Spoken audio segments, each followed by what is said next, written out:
शहरात अतिक्रमणांची समस्या अतिशय गंभीर झाली आहे. रस्त्याच्या कडेला किंवा जागा दिसेल तिथे अतिक्रमणे केली जातात. काही तर पक्के शेड ठोकून अतिक्रमणे करतात. या अतिक्रमणामुळेच शहरात अनेक समस्या निर्माण झाल्या आहेत. आताही महानगरपालिका प्रशासनाने पुन्हा एकदा या अतिक्रमणांना रडारवर घेतलं आहे. शहरात अतिक्रमण हटाव मोहीम सुरू झाली आहे. पाहता पाहता अतिक्रमणे जमीनदोस्त होऊ लागली आहेत. काही जणांनी स्वतःहून अतिक्रमणे काढून घेण्यास सुरुवात केली आहे. महानगरपालिकेच्या वतीने अतिक्रमण मोहीम सुरू असून 9 जुलै 2025 रोजी आयुक्त यांच्या निर्देशांवर जेसीबी द्वारे सकाळी इतवारा बाजार मधील सब्जी मार्केट, मटन मार्केट परिसर व दुपारी 4 ते रात्री 7 वाजतापर्यंत राजकमल चौक ते गांधी चौक ते अंबागेट रोड पर्यंत महानगरपालिकेच्या कर्मचाऱ्यांनी अतिक्रमण काढण्यास सुरुवात केली.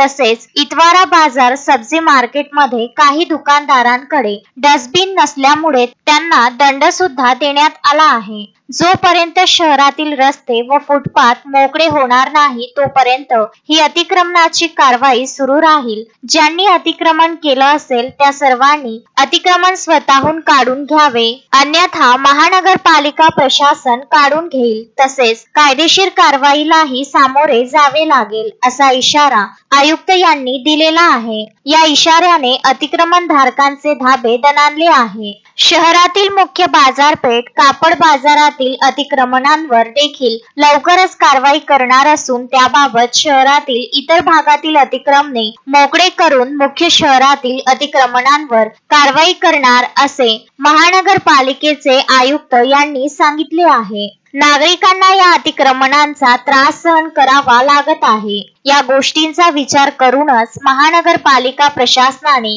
अतिक्रमणांवर कारवाई करण्यास सुरुवात केली आहे. महानगरपालिकेचे अतिक्रमण पथक कारवाई करून अतिक्रमणे काढून घेत आहे. सदर कार्यवाहीत अतिक्रमण पथक प्रमुख योगेश कोल्हे, संदीप सोनोने, अन्सार अहमद, शुभम पांडे, स्वास्थ्य निरीक्षक सचिन सैनी, पोलीस निरीक्षक सुरेश हिरुडकर, अतिक्रमण विभागातील कर्मचारी, पोलीस कर्मचारी उपस्थित होते.